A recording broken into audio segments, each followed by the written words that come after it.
Welcome to Hearts and Stripes, your one-stop shop for all things military marriage. I hope our discussions and interviews equip you with the tools to start or grow a beautiful marriage as we address the benefits and challenges of mil marriage. I believe life's most precious moments are worth celebrating, so I'll help you design your marriage blueprint in alignment with your core values. Thank you for joining us, and remember to rate, subscribe, and review. Let's do this. Hello, everyone. This is Bree Carroll, and I am here to welcome you to Hearts and Stripes podcast. I am so excited about this heart to heart as we kick off this leadership and marriage series. And it is my honor to interview so many of our armed forces leadership during this series. And I really hope that you lean in and learn lessons in love, in marriage, and in leadership as we go through this series. So my first guest, I am over the moon that I have the opportunity to talk to. We will be talking to Chief Master Sergeant of the Air Force, JoAnne S. So let me give you a little bit of her bio, and then we will dive in and you will hear from her as she joins us in this heart to heart. So Chief Master Sergeant of the Air Force, JoAnne S. represents the highest enlisted level of leadership and as such provides direction for the enlisted force and represents their interests as appropriate to the American public and to those in all levels of government. She serves as the personal advisor to the Chief of Staff and the Secretary of the Air Force on all issues regarding the welfare, readiness, morale, and proper utilization and progress of more than 600,000 Total Force Airmen. Chief Bass is the 19th Chief Master Sergeant appointed to the highest non-commissioned officer position. I am excited. I hope that you help me welcome our very own, shout out to the Air Force, Chief Master Sergeant of the Air Force. So again, everyone, help me to welcome our Chief Master Sergeant of the Air Force, Chief Bass. Thank you so much for joining us on Hearts and Stripes podcast. Say hello to everyone. Hello, how are you, Hearts and Stripes podcast? And hey, Bree, it's good to see you again. Yes, so good to see you. It was always a pleasure. We actually chatted a few months ago. I had the opportunity to see you at the Military Spouse of the Year luncheon, which was phenomenal, which I such an honor to even have this platform and this opportunity to just advocate in this way. And you have always been very open and discussing, especially the advocacy area that I focus on, which is strengthening military marriages. So good to chat with you again. Thank you. You too. I'll be honest. You had me at hello. As soon as I heard that you did a podcast to strengthen marriages, I was ecstatic, because I don't think there's anything more important to our ability to be the people that we are than strengthening that marriage for those who are married, right? And so you had me at hello, Bree, and I couldn't be more excited to be here with you and spend some time. Awesome. I am really excited to dive in. And we're going to kick it off the same way that we always do, which is sharing your mil marriage story. So, Chief, you are in the hot seat now. Share your mil marriage story. We want to hear all the good stuff, and let us know kind of what your marriage and your mil marriage relationship looks like. You know what's funny? I wish my husband was here to be able to share, because we probably have two different sides of the story. But, I had it was 1993, Pope Air Force Base, my first duty station. And I think I had been on the base for maybe about 2 weeks. And then, like any good young airman, you got to find out where to go and where to hang out. And so everybody was like, everybody's like, you got to go to the Fort Bragg NCO club, like where else do 18 and 19 and 20-year-olds go hang out? And so we went to the Fort Bragg NCO club, and there was my husband, not the husband at the time, but there was Ron, and he saw me and I saw him. He's a young private, I'm a young airman, and it was not love at first sight. Oh, But it was probably less, we were doing our 90s dancing oh and all yeah. that. But we met back in June 1993. He was stationed at Fort Bragg, and we dated off and on for about 3 years, and we got married in 1996. And in fact, we just celebrated our 25th wedding anniversary. Oh, congratulations. That is awesome. I love that. 25 years. That is exciting. You guys got to do something It's big. What did you do? Did you celebrate in any special way? So we did go out to dinner, which can I first say that that's a big feat, because like many of our military couples probably, if I don't know, maybe you're not like me, but I hear a lot of military couples who forget their anniversaries or miss their anniversaries or they're deployed. Yes. We have um, we have been absent from each other because of deployments or timelines more often than not. And so Mm, it was really a big deal for us to just, me get back from TDY, and 2 days after our anniversary, we did have a dinner together, and it was really sweet. It was just us celebrating 25 years. And then a few days later, we took a few days of leave and we went down to Florida and enjoyed ourselves for love that. that. But I feel like, we don't get so caught up as much in a single day than we do just cherishing every day with each other. Yes, ma'am. I absolutely love that. And that's something that we encourage here on the podcast as well. You don't have to wait for those big milestones or the big family vacation, because what you'll end up doing is you'll put off caring for your relationship until, and we don't want to wait till until happens. We want to be cognizant of each moment and each even small opportunity to write a little note and leave in a bag before they go TDY, or a little phone call or a little text message that says, I'm thinking of you. I couldn't agree with you more. Those small things really make a huge difference because they add up as it fills that person's love tank, and so that they can continue to have a relationship that thrives. Agree. So I absolutely love that. I had an opportunity to meet your spouse at the luncheon, and I was so grateful that he was able to join us there too. It really means a great deal, especially I'll say as a civilian spouse. I really look at mill to mill couples as like, wow, like that is difficult. Both being called to the mission, serving in their own regard, and still coming together and finding time to really connect. How have you guys kind of figured that out? That kind of battle rhythm of staying connected as you both serve. Yeah. You know, through trial and error, like honestly, we've been, like I said, married 25 years, and I think we've probably learned from our errors more than not. But the key is like learning. And so, it's a very rough balance. I think not just for dual military members, but dual working members, to be able to figure out a balance on how much you pour out into work, how much you pour out into your children, and then how much are you actually cultivating that marriage. And so we had to learn through trial and error. There was a period of time, especially when our kiddos were younger, right after I had my babies, I felt like my role of mom and his role of dad took over.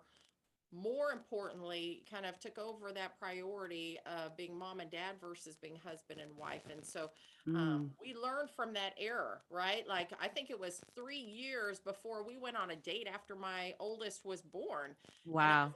like, that's not healthy for anybody. And you don't realize it. You get sucked into parenthood, Yes, yes. get sucked into work, and then all of a sudden you realize, man, we're like roommates. And so we learned through those errors on how we have to prioritize our time together. And just practical ways that we do that, like when we do come home, like we actually look at each other face to face, eyeball to eyeball. We put our phones away, we put any distractions and devices away, and we try to just talk about our day and what's going on. I also always have to warn my husband, like, I just need you to listen. I don't need you to solve this, so when Oh, we talk so about, good. That's a yes, good one right there, man. yes, Right there. like, I'm being generalistic, but guys tend to try to fix things. So I'm like, listen, I just need you to listen. And then, but anyway, we've learned trial and error, how to balance our time.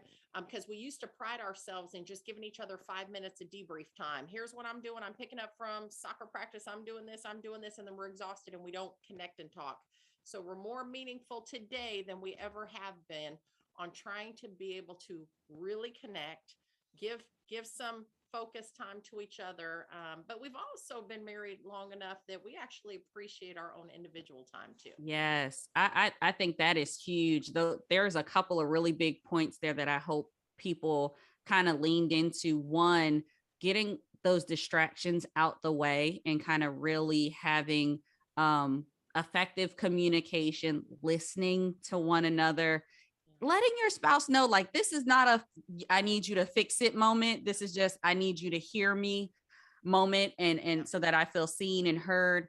And I also love that you do have that individual time. We are really big on that when it comes to this podcast. I really feel like you have to show up for yourself first before you can show up for your relationship and build and feed that individual person, so that you can show up to your relationship whole. And I also so appreciate the fact that you're transparent and saying, like, it was trial and error. Like, you figured it out along the way. And it was a journey that you did together with your spouse. You weren't perfect. You prioritized things differently than you do now. And you learn from each of those things. So we are not here. I have to tell you one point that I learned, and it took me like 20 years to learn this. Ooh, okay. Like, and that is that sometimes when I felt the need, like I had to talk to my husband or I had to share something, or maybe it was I had to share my frustration with him, right? Like, what I learned is when I feel like I've got to say something or do something or whatever, and I need his attention, that I may not be asking him or talking to him at a time where he's ready to give his full attention, right? And then I'm Mm-hmm. frustrated, then he's frustrated. So here's what I had to learn over time. Hey, when you have time, I've got some things that I have to chat with you about. But I need 20 minutes of focus time. And then of course he's like, well, sure, I have it right now, versus, and now Yeah. he's mentally prepped, or maybe that's not the right time because he's got something else going on. And he's like, absolutely, 1 hour later. But I was very demanding in most of our marriage where I felt like, here and now, Right now.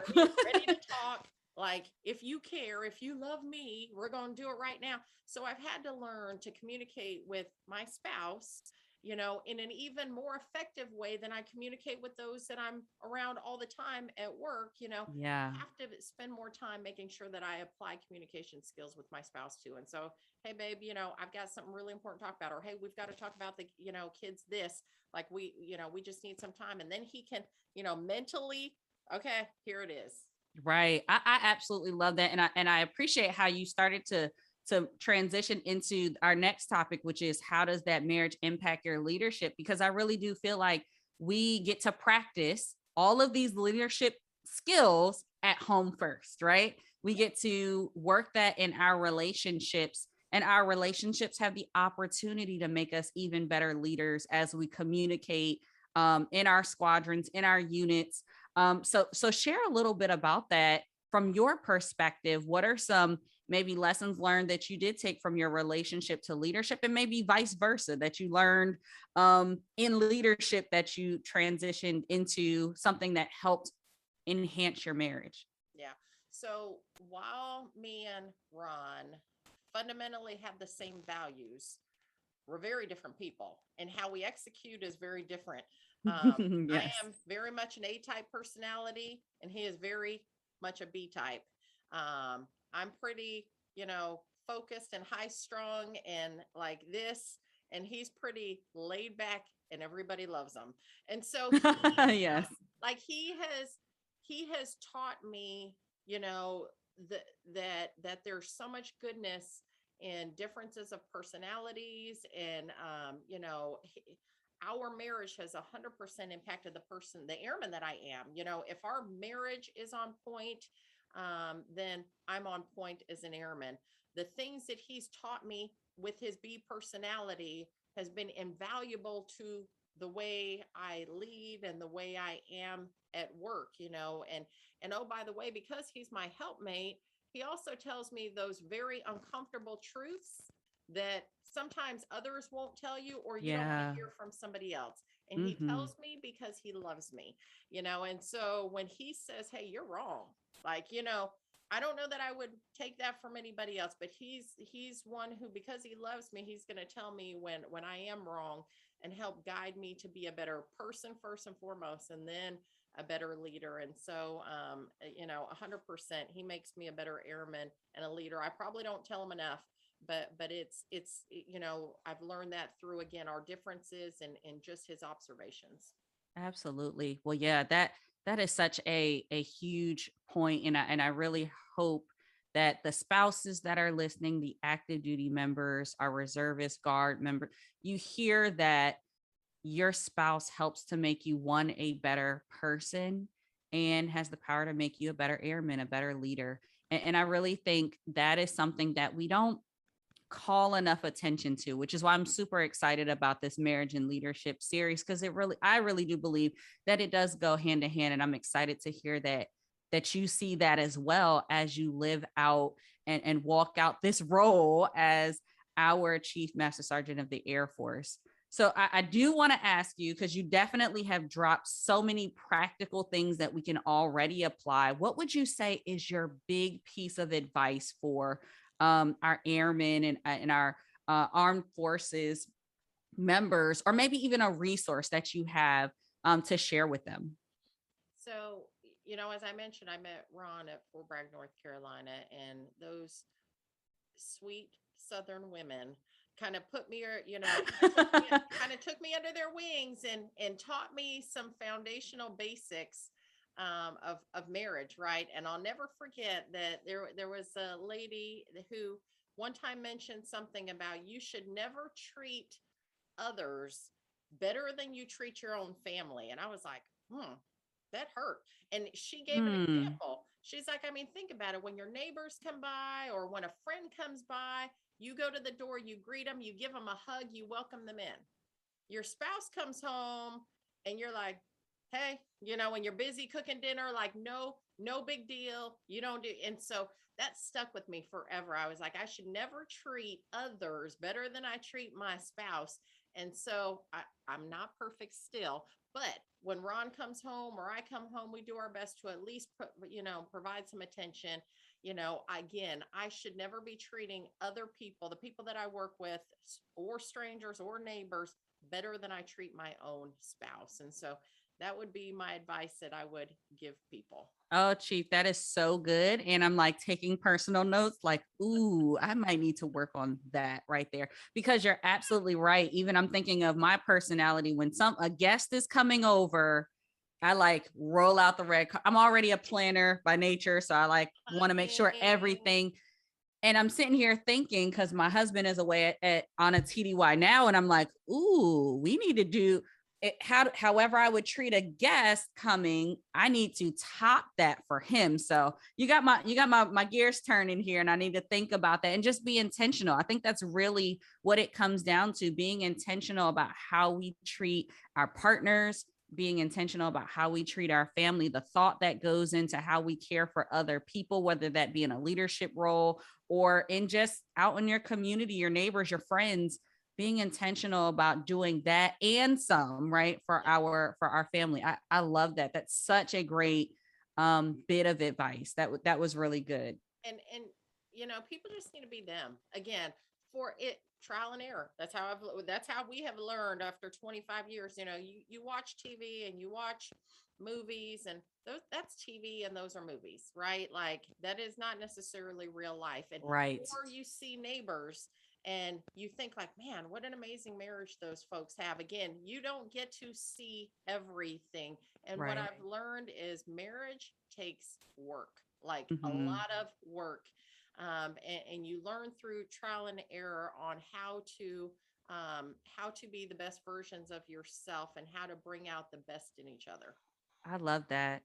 Well, Chief, do you have a preferred resource? Or it can be a leadership or a marriage resource, because we already discussed they go hand in hand, right? So is there a resource that maybe we could look to if you have a book? We're not going to ask you your favorite podcast because, we're going to just assume, right? But a resource that you would have maybe for anyone who's listening that could maybe tap into. Absolutely. I have a book. As I mentioned to you, we didn't go when my oldest was born. We went on our first date like 3 years later, and we were kind of in a deficit. Like our the love bank was on empty, and we didn't learn about that love bank until I think we read a book called His Needs, Her Needs. Phenomenal book. I think we only made it to like chapter 4, but it talked to us about like that love bank in a practical way where we started to understand that. So I would offer His Needs, Her Needs as a great book to help kind of level out and speak to you as husband and wife. And then another one, and we also love marriage retreats, and most of your installations and your chapels sponsor marriage retreats. I go to them any chance that we can. And we've been to several in our lifetime. We call it a checkup. In the same way I go to the dentist, we have to do a marriage checkup and get that regularly. And so we went to a marriage retreat and we heard the video, or we watched the video, Laugh Your Way to a Perfect Marriage. It is hilarious. Yes, love that. Yes, but it talks to you about the differences of the way, again, generalistically, the way women think and the way men think. And, just a phenomenal resource. And so His Needs, Her Needs, and Laugh Your Way to a Perfect Marriage, I think is phenomenal. I think that is awesome. We're going to link all of that in the show notes so that you guys can easily access these resources. Chief, you have been fantastic. I'm so grateful for you taking the time. But before I let you go, I have to ask you our favorite question here. It's our favorite segment. It's about our heart tracks. You can find all of our heart tracks on our Spotify playlist. We will link that below in the show notes as well, so that you can get a reminder as you go through your day through the songs that are shared here on Hearts and Stripes podcast. So, Chief, what is our heart track for this episode? All right. For this episode, for the Bass family, our theme song for us as a couple is Endless Love by Diana Ross and Lionel Richie. Ooh, that's a good one. I won't tell you that Ron does Lionel's piece and I do Diana's, and we should probably never do it in public, but we feel like we sound amazing. And this sounds like a great opportunity at karaoke. We want to see it at the next Air Force ball. Shameless request. Someone record it. I think that would be amazing. I love that. We are made for each other because we both can't sing. And so, yeah. but we love it. That's our song. Oh, I love that. So Endless Love, that is our heart track for this episode. Chief, thank you again for your leadership, for modeling not a perfect marriage, but a marriage that continues to figure it out, to keep striving to thrive. And that is what we love to see here at Hearts and Stripes podcast. So thank you so much for being here and joining us for our marriage and leadership series. Thank you, Bree. Appreciate what you do. Thank you for tuning in. Remember to rate, subscribe, and review. This is Hearts and Stripes. We are the few, the proud, that aim high and are forged by love. Always ready, always there. We are Mill Marriage Strong.